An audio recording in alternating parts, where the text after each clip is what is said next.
Welcome back everyone to another video on the Foolish Commander. Today, instead of doing a tournament recap, I want to talk about the opening stages in Xiang Qi or in Chinese chess because I think it's very important for people to understand the basics first instead of just replaying all my games. Also, I'm getting sick of them. Okay, so first, let's just ask this very simple question. How many theoretical openings are there in Xiang Qi? And by openings, I do really mean the first move for the game as red. So what's red's first move? So what is our method going to be like? Well, firstly, we can count the number of first moves in red. So we are counting only the first move in red, first one. Second one is the asymmetrical. Left side and right side are the same, except for two moves. That being the center pawn and the center general. So we can just take one side and multiply it over. Let us calculate the left side first then. So first one, rook has two moves, +1, +2. Knight has two moves, +1 to the corner, +3 to the center. Elephant has two moves, +1 to the corner, +5 to the center. That's 6 moves. Next one, Advisor only has one move, +5. This is only on the left side, by the way. Cannon has the most number of moves, apparently. So, the main reason why we count it is, we can go move cannon back 1. We can move it step 1, 2, 3, 4, 5, taking the knight. So that's 6 vertical. And horizontal is 1, 2, 3, 4, 5, 6. 6 horizontal. That's a total of 12 moves. And the pawn moves, there's only 2. P1 plus 1 and P3 plus 1. So that's 2 more moves. And that's a total of 21 moves on the left side. We shall multiply 2 for both left and right. So therefore, there's a total of 42 moves. Now, remember what I talked about the center moves? The center moves being the center pawn moving up by 1 and the general moving up by 1. So, red theoretically has 44 moves. In its 44 openings, yes. But, what about black? Well, black is exactly the same as red. It's gonna be 44 moves, unless red takes the opponent knight as their first move. Now, the math gets a little bit complicated here. So, the reason why is because once the cannon is taken, the elephant and the chariot the elephant and the advisor cannot move up, so that's -1. The knight squares they were supposed to move up, that's -2. But the chariot has one more move, and the cannon can now go deeper within the red's territory. So, counting all of this and accounting for all of them, that's only 40 moves less for black, if they do take the knight. Alright, so that's it. That's the end of the video. 44 moves for red, 40 moves for black. That's it. Obviously we're going to be asking about the viable openings. Not all these 44 moves. Okay, let's give a take. Let's divide it by 2, because left side, right side. Okay, subtract 2 from the center, and then divide it by 2. Technically we only have 21 openings. Or 23 if you count the center moves. But how many of them are actually viable? You know? But you may be asking, why? Why should I care? XK, it's just a game, I don't care. Well, firstly, if you want to win, obviously you don't want to blunder in the first 10 moves and then cry about it. So, to win, obviously, do not blunder and die, because some of the openings have some tricks. You need to know your opening and you need to know your opponent's opening. And obviously to pick a playstyle that suits you as a person. You can't tell an aggressive player to play defensive and choke themselves out. So, I have a confession to make. I am addicted to League of Legends. It is my crippling IV drip. Every night I have to play one game. And so I'll use League to explain in terms. Think of choosing an opening as a champion for League of Legends. Not all champions play the same. Not all openings play the same. So, obviously there's a very big difference between Carter's jungle and Xing Qiao jungle. Carter's jungle wants to scale and farm out and win the game from there, while Xiang Qi wants to gank and kill an entire family. As a player of League or whatever, you need to know both your strengths and weaknesses. So pick accordingly. If you're red, you're essentially getting first pick in draft. You decide what game you want to play. Like, for example, if you want to play a Vega mid to scale up, that's the game plan you are going to play. There's no way you're going to say, I'm going to go aggressive and then try to win. It's not really viable. For black, it's counter pick. How do you want to negotiate with red's first pick? For example, if let's say opponent picks Vega, you may think to yourself, I want to scale up equally as well as him, or you want to kill his family. Like playing RE to roam, left and down, up, top and bottom, yes.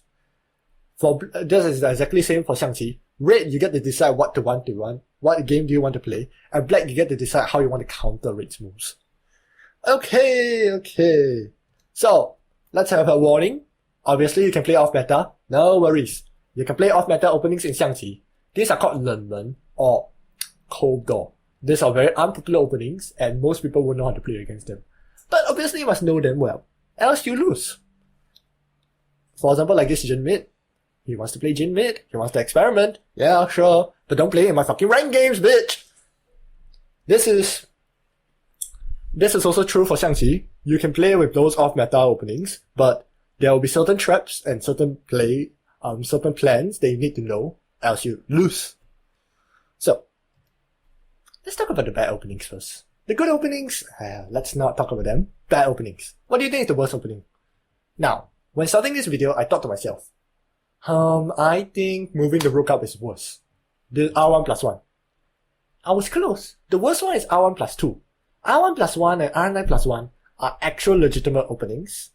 Even though you're giving up your knight, you're developing your chariot. And this is a evil trap opening called 铁滑车 or railroad rook. It is a very aggressive opening indeed. You're sacrificing both your knights already off the bat. So, what do I mean by evil trap openings? Why am I over exaggerating? What the hell? Well, these are very rare openings that have a certain type of trap. And no, I'm not exaggerating. I'll read out the actual name. 江湖十大解门布局.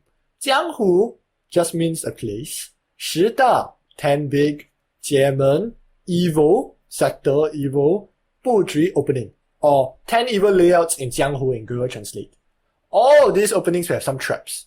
And you may not want to play them, but you may want to know them, such that you can counter them appropriately. Only 2 of them are considered playable in Stockfish standards. The rest of them are all tricks to like try to bait out your opponent to killing themselves. This to me, 瞎狗眼, blind dog. This one is a black opening for a certain opening only. Or 九尾龟, this is 9-tailed turtle. This one is pawn, you move your pawn to the side. Or the where opening in chess. Yes. So, let's talk about another bad opening. You trade your cannons for both your knights. You thought to yourself, my cannon is going to be worth less in the late game. I'm going to trade it for the knights. This is terrible. Terrible. Firstly, cannon is worth more than knights. So therefore, black right now has an advantage in terms of pieces, in terms of material.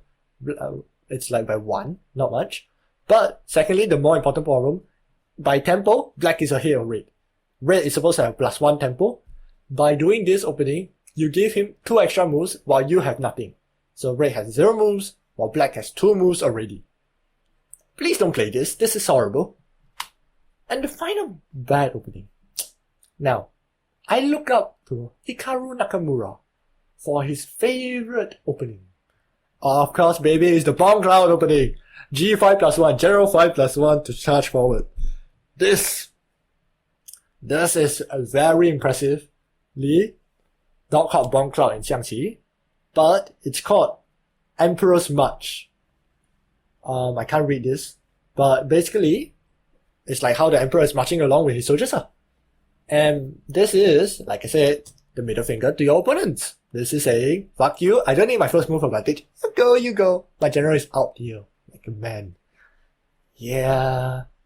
Please don't do that unless you want to lose. For us both. Alright, I've been yapping so much. So what's the answer? Well, after a few thousands of games of records, we have known that there's only 6 popular or 热门 openings. This being 装炮 C2 equals 5, 视角炮 a visor corner cannon, C2 equals 4, 过弓炮 C2 equals 6, crossing palace cannon, 骑马 K2 plus 3, 仙人指路 celestial sortie, pawn 3 plus 1, and 飞象 flying elephant. So technically there's 12 because there's left and right, but let's just for simplicity's sake, it's just only 6. So let's go through the actual ones. Starting off with central cannon. Central cannon, much like my favorite basic vanilla champion is the Garen of Xiang Qi. It just wants to attack the center pawn, and it's a very popular opening. You can see from this one, wow, it has a staggering, almost 60% of the people play it. It is a very popular opening, and I myself play it a lot. In terms of aggression, I think it's one of the more aggressive openings. You are attacking the centerpiece right away, right off the bat. It's also very versatile. If you don't like your cannon here, you can move it to the side, and you're still fine. You can move it here, you can move it here, you can adjust it to a different type of opening if you want. In terms of defense, I don't think there's much. The problem with central cannon is because it's taking the elephant spot. The elephants are no longer connected. So people can easily attack the sides. The side lanes, the side flanks will be vulnerable. And in terms of difficulty, this is beginner level. I asked my coach, I want to learn opening, central cannon. But I want to learn something, central cannon. But I want central cannon. And yeah, it's everywhere for the coaches. It's only central cannon. If you're a beginner, just play this. It's really good. What is your counterplay then? So, firstly as black, you can play double knight, double screening knight, or ping feng ma to guard against this one pawn. You got sandwich cannon. This one is a slightly more difficult opening. But basically it's fang gong ma, where you want to use your knight while protecting using the cannon. Then you can move your elephant up to protect the pieces. There's fei xiang, which is elephant up. Very simple actually. And then there's the same opposite side. You want to fight fire with fire, you can do that as well. And the games will be more volatile in these two. These two same and opposite side cannons will be more volatile than whatever these three are, because of how the nature of the game is. Next one! Advisor Corner and Crossing Palace Cannon. It's a more defensive option, but I still consider it aggressive because you're still going to attack something. And why are you attacking in this case? You're attacking on their opponent's knight row. Why do I say this? Well, alright, to give you an analogy, this is your Ezreal in League of Legends. It's a slippery motherfucker. It's very solid for the opponent to play against you. It's like a brick wall. You need to try and break through their defense, which is rather hard. Here's the trap, I guess, in this case, where let's say they play Advisor Crossing Palace Cannon, and now they're attacking both your knights and cannon. This is their attacking formation, but of course you can avoid it by, not moving this knight here. You move the knight here, the cannon can protect this spot. So that is still possible to play. It's a very stable structure if they don't go through this plan. Like Ezreal, he pokes like a shit ton, yet he is very safe as a champion. He controls the 4th and 6th file as well. So Advisor Corner will control this file, Crossing Cannon will control this file. And this is the ideal setup, where you have your knight up, your rook to defend, and your cannon attacking the chariot. Then you can move your elephant up, you can move even more up. Move your elephant, move your advisor, move everything. It's very stable. That's why it's more defensive. It's harder to play, because even though there's not many variations, it's like the London opening, you yourself need to, it's your own judgment. You need to know when to adjust. And I think it's still versatile. You can still change it to central cannon if you need to. But once you move your elephant up, then it will be less versatile. Alright, so what is your counterplay? Double screening knights I think are still fine. You can still play this. This opening is generally one of the beginner black openings, where you just play the double knights. It's a very defensive opening. You can play Flying Elephant, because the cannons cannot attack here, since your cannons are both attacking this entire row. If you want to fight fire with fire, if it's Advisor Corner, go opposite cannon. So if he goes here, this is Crossing Palace, he goes same cannon. Let's say he goes here. The cannon will be attacking this spot, and therefore you can use your knight up, and this cannon will be spent doing guard duty here. Advisor Corner, on the other hand, is the opposite. You put your cannon here and your chariot and your knight here to protect this spot. So those are your fight fire with fire method. Next one, Rising Knight. Rising Knight is very defensive and very versatile in the sense that you're just pushing out the knights out. I don't think it's hard to play. I think this one is very unpopular, I think. Because if it's a very stable structure, it feels like a blind pick. I don't know what you're going to play as the opponent, but I'm going to play against you, according to what you say. It's like playing Bard. It's very blindable. It's not very aggressive, there's no attacking pieces, but I think it still has some versatility. Let's say push your knight up and then you go your cannon. You can go central cannon, you can go crossing palace cannon, or you can go advisor corner cannon. All can. And then the defense, because of your double knights formation, or your knights is protecting your pawn, even if they do central cannon, you can still play against that. I don't think it's really that popular, but I guess it's more difficult than central cannon in the sense that you have no direction or no aggression going forward. So how do you play against it? Do whatever you want as black. I honestly think this is there's no really best way to play against it. It's just, you can do whatever you want. Now, flying elephant. This one, okay. At the start, I thought flying elephant isn't going to be that hard. But it is like a very defensive opening. It is not very versatile. And due to its versatility, I mean lack of versatility, and the knowledge that you need to know for all the other openings for you to play well, it feels like a counter pick. This move is first picking a counter pick for no reason. It's not very aggressive, nothing is being attacked, but you're connecting the elephants up and the cannons up. That's really good already. That's why it's very high in defense. It's not very versatile. Let's say you want to switch side to the other elephant. You can't. You need to change 2 steps. And using it in Xiangqi, because of the tempo, you won't have the time to change it. Therefore, it's not very versatile. And like I said, the difficulty is due to its lack of versatility, lack of aggression, and the fact that you need to know how do you play against this type of structure.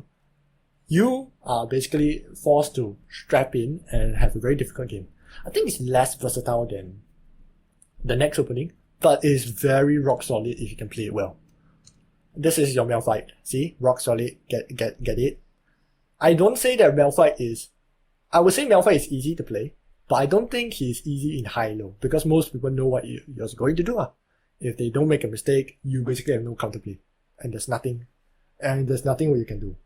If let's say they flash away your outs, you know. Okay, what about the counterplay? Do whatever you want as black. It's the same thing as Rising Knight. Both of these openings, you can just do whatever you want. And the last one, Celestial Sorority. This one is the pawn opening. Ping San Jing Yi. This one is a theory check. It can play against anything. Any opening black can play. But you need to know how to play against it. It is a skill check, a theory check, and if he's good enough, he will win anybody. In terms of aggression, it's already 5. Because you have your pawn up. Now the next step will basically be your knight up. You want to move your knight up, and then try to attack. It's very versatile. You can push a pawn up. The next move is pawn up. It can go central cannon. It can go elephant up. It can go knight up. It's a lot of freedom. You're just waiting on your black to play anything. In terms of defense, I think it's still there. By opening up one of the pawns, you're defending for your knight as well. And if let's say they attack using the cannon, you can push your elephant up to defend the pawn. Like I said, because of how difficult its actual theory check, if you know all the lines, you can win. But because of how difficult it is to learn all the lines, it's a 10. It's one of the most hardest. I tried to tell my coach, I will learn all the openings. Don't be funny, go central cannon. Yep. In terms of beginners, only central cannon is viable, I think. Most people just stick to central cannon, really. And it is your Azir. It is your Azir, you can play against anybody at any time. So, why your counterplay? First one, there's the cannon attacking the extended pawn. See? Like I said, you're attacking this pawn. There's parallel pawns, you can push the pawn. Then, if they push on the right side, you push on the left side. You can do whatever you want. Something else like central cannon, rising knight, whatever. Or, this is the previous evil trap opening. This is my favorite. Blind dog opening. Challenge it. Xiang Qi. They can play this. It is a gambit line, by the way. If you take the pawn, you basically just start developing your pieces. Most people won't play this, but it is viable because of how messy and more chaos the game is. Okay, let's just summarize everything. I get this video is a bit longer than usual. For Xiangqi openings, if you don't want to lose in the first 10 moves, you need to learn how to play your opening and how to play against your opponent's openings. So that's number 1. It is a matter of play style. And if you can get this down and know the lines, I will maybe go more in depth in the lines of the videos. You won't lose in the first 10 moves, I can guarantee that. Unless you blunder, then bye bye. There's 6 mainline openings, or 热门 popular openings. If you're an aggressive player, I suggest Central Cannon. If you're a beginner, just play Central Cannon. Crossing Palace Cannon or Visor Corner Cannon still need a bit of skill to learn and master, but I still think it is quite aggressive because you still have some direction in mind. If you want to be defensive or passive, you can play Rising Knight. And if you're a pro player, I take back my words. Flying Elephant should not be here.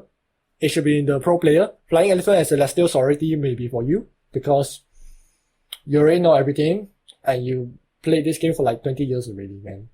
Alright! Thank you for watching this video! If you have any questions, please leave them down in the comments. I'll try to answer them. If you enjoyed this, like and subscribe, please. I do need the views. We are almost reaching 50 subscribers. 50 subscribers. Maybe I can do something special.